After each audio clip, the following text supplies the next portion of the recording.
For every birth in Japan, how many people do you think pass away?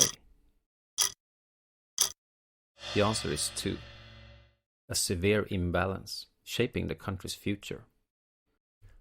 Japan's population peaked in 2010 with 128 million, drops to 105 million by 2050, and just 77 million 50 years later. There is no turning back. This is Geeks with Data, and today we're breaking down why Japan's population decline is real, what's driving it, and where the data shows they're heading. Japan. Home of Toyota, bullet trains, actual sliding doors, and vending machines, is quietly shrinking. Every day, Japan is losing more than 2,000 people, which adds up to 800,000 a year. That is one small city lost every year. For decades, Japan saw far more births than deaths each year. But in the early 2000s, that changed. Deaths began to outnumber births. Today, the gap is large, and it will not get better anytime soon. Did you notice a sudden drop in births in 1966? It's not a glitch, and it wasn't war or disaster. The real reason is stranger than you think. We'll get back to it later in the video. Japan's population reached its peak in 2010 at 128 million people.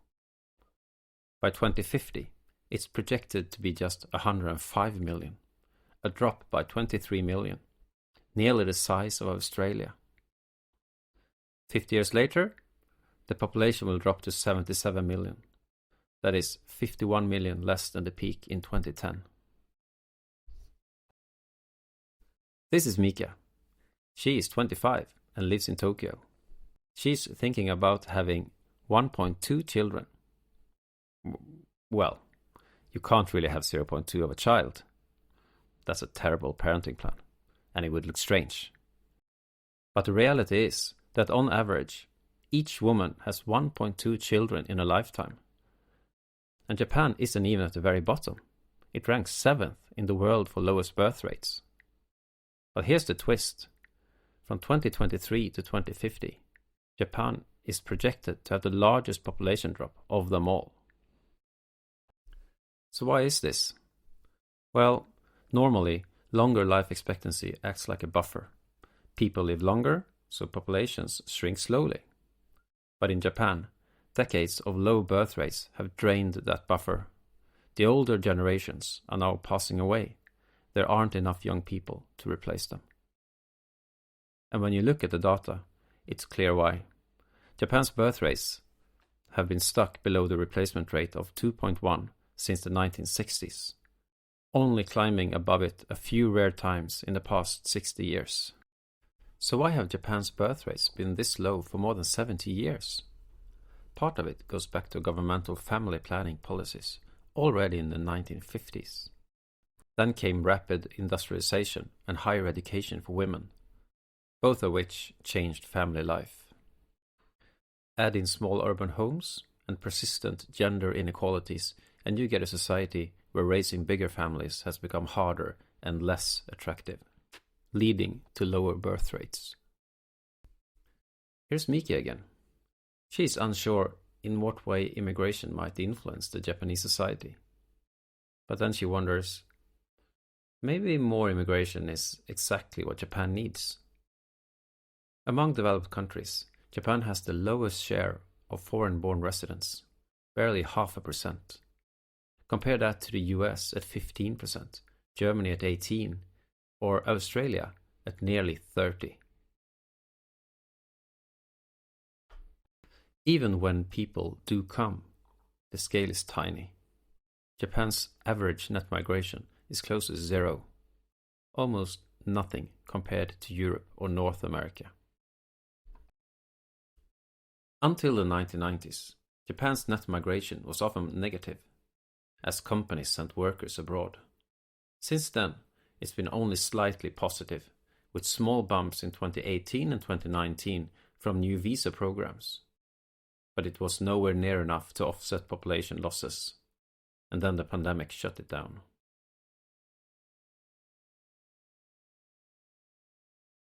In 1950, for every person in their late 70s, there were about 5 young adults in their early 20s. By 2050, the tables turn. For every young adult, there are 2 people in their late 70s. This didn't happen overnight.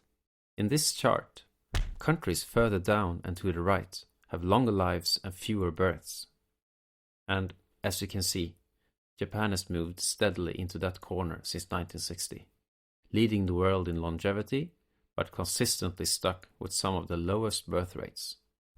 That's what pushed Japan into today's demographic trap. And nothing shows it better than the population pyramid. Watch how it shifts over time. In 1950, it had the shape of a classic pyramid. By the year 2000, the middle swelled as the post-war generation aged. By 2050, it has almost flipped upside down, a narrow base of young people trying to support a massive older generation. This is the essence of Japan's aging crisis.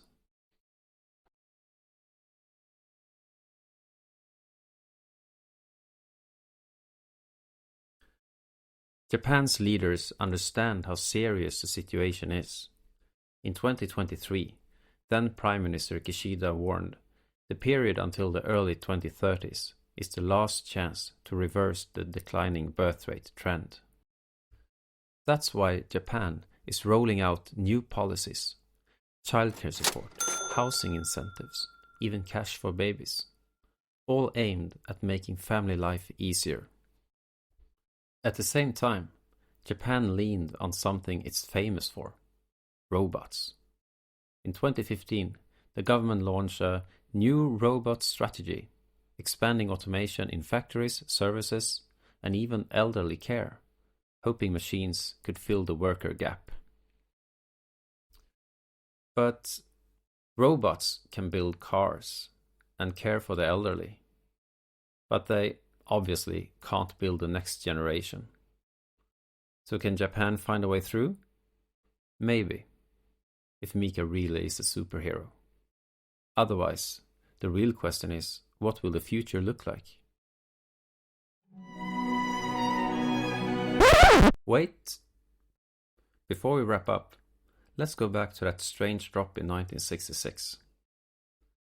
Births fell by 25%, not because of war, famine, or disaster, but because of superstition. 1966 was the year of the fire horse, or Hinue Uma. Families feared that girls born that year would be too headstrong, bringing misfortune or even death to their husbands. So many simply avoided having children. When do you think the next fire horse year is?